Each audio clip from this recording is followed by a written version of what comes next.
اعوذ باللہ من الشیطان الرجیم بسم اللہ الرحمن الرحیم رب اشرح لی صدری ویسر لی امری واحلل عقدۃ من لسانی یفقہوا قولی۔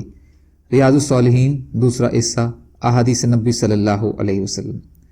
ام المومنین اما عائشہ رضی اللہ تعالی عنہا سے روایت ہے کہ رسول اللہ صلی اللہ علیہ وسلم نے فرمایا 10 چیزیں فطری ہیں: مونچھیں کٹوانا، داڑھی بڑھانا، مسواک کرنا، ناک میں پانی ڈال کر صاف کرنا، ناخن تراشنا، انگلیوں کے جوڑوں کو دھونا، بغل کے بال اکھیڑنا، ناف کے نیچے کے بال مونڈنا اور استنجا کرنا۔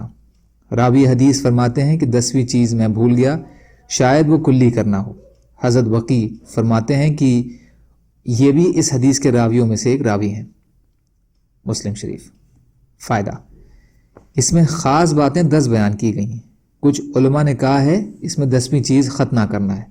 بہرحال اس سے ان 10 چیزوں کے اہمیت اور ان پر عمل کرنے کی تاکید معلوم ہوتی ہے۔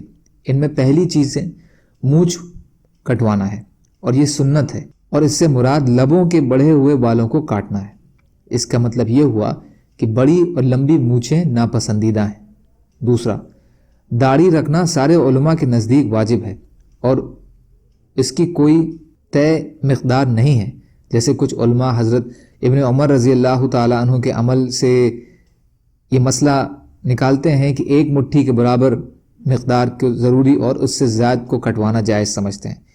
یہ ایک ضعیف روایت کی بنیاد پر کاٹنے چھاٹنے کو جائز قرار دیتے ہیں، لیکن یہ مسلک صحیح نہیں ہے۔ صحیحین کی روایت میں اس کے لیے نبی اکرم صلی اللہ علیہ وسلم نے 5 الفاظ استعمال فرمائے ہیں۔ ان سب کے معنی ایک ہی ہے کہ داڑھی کو اپنے حال پر چھوڑ دو۔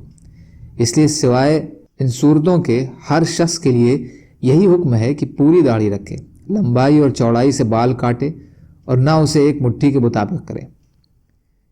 3 اور 4 مسواک اور کلی کرنا، ناک میں پانی ڈالنا غسل اور وضو کے متعلق ہیں۔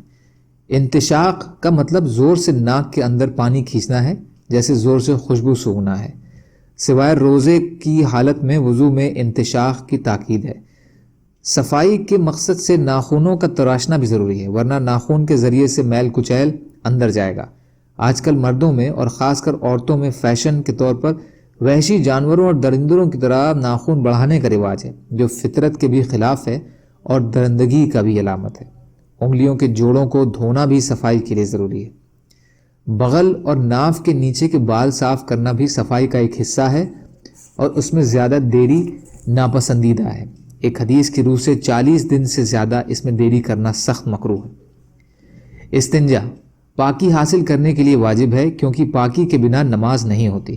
یہ ڈھیلوں سے بھی جائز ہے۔ ڈھیلے طاق ہونے کی چاہیے، جیسے 3، 5، 7 اس کے بعد پانی کا استعمال بھی کر لیا جائے تو بہت بہتر ہے، اور صرف پانی سے بھی استنجا جائز ہے۔ 10واں، ختنہ کرنا بھی قدیم سنت ہے۔ جمہور علماء کے نزدیک یہ واجب ہے اور کچھ کے نزدیک یہ 7ویں دن مستحب ہے۔ بہرحال بعد میں بھی جائز ہے۔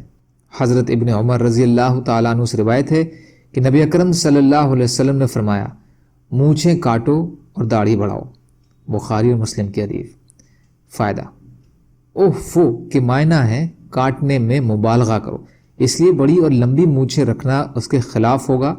اوفو کے معنی اس سے پہلے بیان کیے جا چکے ہیں کہ داڑھی کو اپنے حال پر چھوڑ دو، اس میں ہٹ کر نہ کرو۔